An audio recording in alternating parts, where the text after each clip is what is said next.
What's good, everyone? Today, with my guy Sam Morgan. What's good, bro? How you going? Not bad, not bad. Introduce yourself, bro.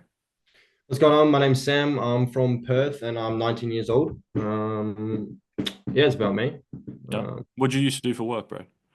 Used to be a chippy, so just carpentry, really. hmm And you were like, how many years were you into doing that? Wow. Okay, I left school when I was in maybe year 11 to get into the trades because I didn't really enjoy school so much as most do. So I went straight to the trades and then just went back and forth between different trades because I never really stuck to carpentry because it was roof carpentry and I was always Okay. scared of being on the roof. So Yeah. I went from roof carpentry to general labourer to back to carpentry. But the second time I went back, it was just general carpentry. It wasn't roof carpentry. Yep.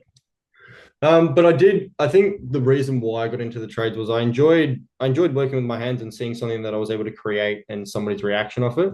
hmm But it came to the point where I was just continuously doing it every day. And like I was hungry for money. So I was spending most of my time out at home. I was never able to spend time with family. So I think it was a sense of just always being out on a job site. Mm. So it was something that you did for a couple of years, and then you kind of realized, like, when did you sort of realize it wasn't something you wanted to continue with?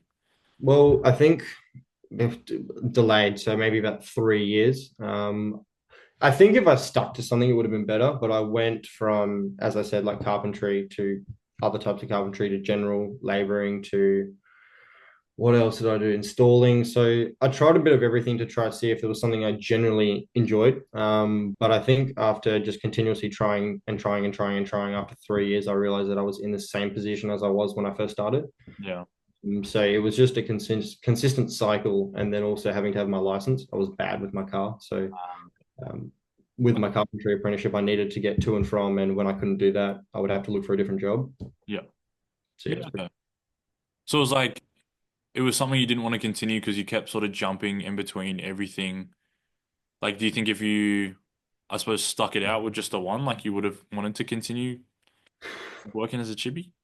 yeah, to a certain degree, but I guess only for so long. Because yeah, as I said, like I was very hungry on money. I would do anything for money. Like I would work overtime for money, but it became I just had a nephew when I got started. So I think over the 4 years of my nephew growing up, he's now 4 now. And now I was never there for his whole growing up. So I think over time, knowing that that happened with my nephew, if I was to have a kid, what's going to happen with me having a kid and me working full time? I was never really going to have that sense of fulfillment Okay. growing up with my kid. Yeah. So that was really shit. So it was like you didn't mind the chippy work, like it wasn't too bad, but for you it was more like long term, you didn't see yourself doing it. Yeah. You just had a nephew and it's like fuck, like I can barely spend time with my nephew right now. Like what's it gonna look like when I have a kid and you're probably gonna have more responsibility at work and everything else. So it was just like not too bad now. Long term though, not really something I want to continue. Oh, don't get me wrong, starting your own business, you can make a decent amount of money, but you're still working 50, 60 hours a week, Yeah. plus all the time that you don't see your boss working when he's, on call, setting up appointments, setting up jobs and stuff. So yeah, you're still stuck in the job consistently. Yeah. Yeah, 100%. That was like something because obviously I was a chippy as well. Something I came to the realization to like it's a couple times I was just working with one bloke and like he just was working 24/7, whether it was on the tools or doing paperwork, taking calls, fucking just non-stop. And he had kids and he would always talk about it as well. So I definitely get where you're coming from. So for you, like when did that sort of come to a realization, man? Was it like a year ago that you started thinking, oh fuck, I need to get into something else or The first time I really decided I wanted to make a change was January of 2024. okay. And it took me until October to finally decide to try and make a change. Throughout those 8 months, I definitely tried a few things. Like I tried reselling, I tried a bit of drop shipping, like I lost money to Shopify, but I never really understood it. Like I knew there was stuff on YouTube, but I never really understood the process of, getting your products out there, trying to market them, trying to set up your payments and everything. I came from the trade, so trying to get into like marketing and sales, it was a completely different business model. So I think after trial and error for 8 months, I came to the realization that I wasn't going to be able to do it myself. Okay. So it was like around October-ish that you started looking more into like private mentorship and everything. Yeah. So it was around, sorry, it was around halfway through September. Okay. Yeah. Okay. And that was obviously with ABC, Yeah. joined roughly around that time period.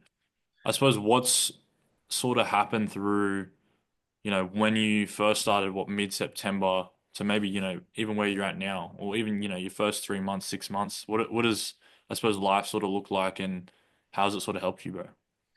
Well, it's been massive. I think after 5 weeks of like I was implementing all of the content strategies that I was trying to learn from my mentors, I was able to blow up my social media. So we went from I think it was like 400 followers to 20,000 plus followers in like 4 days. Yeah, So yeah. that was massive. And then from there, it just continuously grew. At that point, when I was able to see my personal brand blow up, that's when I decided to quit my job and go full time. Yep. And then 5 weeks in, so let's say halfway through October, that's when I did my first $3,200 week. So that was already 4 times my old weekly income. Yeah. And so Wow. that's when I was like, I need to utilize the time that I was spending at my job more into learning so I could obviously try. And I was just going to do whatever I did then to try double it. Yeah. Yeah. So it was like pretty much like your first like month, was it that you hit that 3.2? Yeah, so 3 weeks in, I was an appointment setter. So I did $220 AUD. Oh, sorry, it was USD. And Yep. then the week after that, I did $3,200. Same process, but I just kind of doubled down with whatever I was doing. Mhm. Spent more time into utilizing what I was getting taught, and then yeah, 4x to my old income. Holy shit. Yeah, it was pretty big. That's insane. So like pretty much first like month to second month, like boom, starting off an appointment set. I got the training and everything. Made your first $220 USD. That's not bad for your first It paycheck. was good. Yeah, And then because that was during your job, right? yeah, And then next week, 3.2K Australian while you're working your job still as well. yeah. Blew up the socials to what, like 20, 30,000, followers. Then quit my job. And then quit your job. Yeah. Holy shit. Bro, what would you say your like biggest win in, like the online space so far would be? My biggest win was probably about a $4,500 week. And I managed to actually do that while I was traveling. So that changed my whole perspective, I guess, on the online space. I made over 5 times, 6 times my old weekly income while traveling, which you Yeah. don't really see every day. Yeah. Wow. So like you were able to like have that freedom of, yeah, traveling and still make, that much more than what you used to make working less hours. And that's 4.5K like in commissions, like pure profit, right? Yeah, pure profit. Yeah. That's crazy, bro. Like the feeling of going away and traveling and then coming back to your hometown and not having to go back into that cycle of working Mm. is life changing. It Yeah. was biggest wake up factor for me that I didn't want to continue working a job. 100%. I mean, obviously you're at that stage now, but I mean, going into it, was there, I suppose, any fears or any doubts? Like, obviously being a tradie and, you spent a good, what, January to October, or no, it was more September. So Yeah. what, like 7 months just like trying shit. Sorry, that's 9 months. Math ain't mathin'. You spent a good fucking 9 months trying shit, not getting anywhere. Was there fears and doubts like investing into a mentor and like making that sort of change, bro? 110%. I feel when I first got started with ABC, I didn't have the money as most people would when they first got started. Yeah. So I knew if I was to tell any of my family, I was going to go down the route of obviously trying to invest out and getting a loan. None of my family would have supported of it. So I had to keep it quite quiet. Went and invested into a mentor, got the loan out, and yeah, I really used it to hold myself accountable. I think that was one of the biggest driving factors towards my success was consistently looking back at, hey, I need to make this work. I have no obligation but to make it work, Mm. and that's what really helped me. Yeah. So Which for a you, lot of it was people, like you wanted to invest in yourself, but like in order to do that, you had to like borrow money, get financing. yeah, It's something that, you were pretty skeptical on doing, and your parents and your family probably would have been as well if you, I suppose, let them know about it and talk to them about it. yeah. What made you go ahead with it? Because for most people, man, like most people aren't willing to take such a big risk like that, like borrowing money to invest in themselves. Like what, I guess, was the catalyst for you? What actually made you push through that fear, I suppose?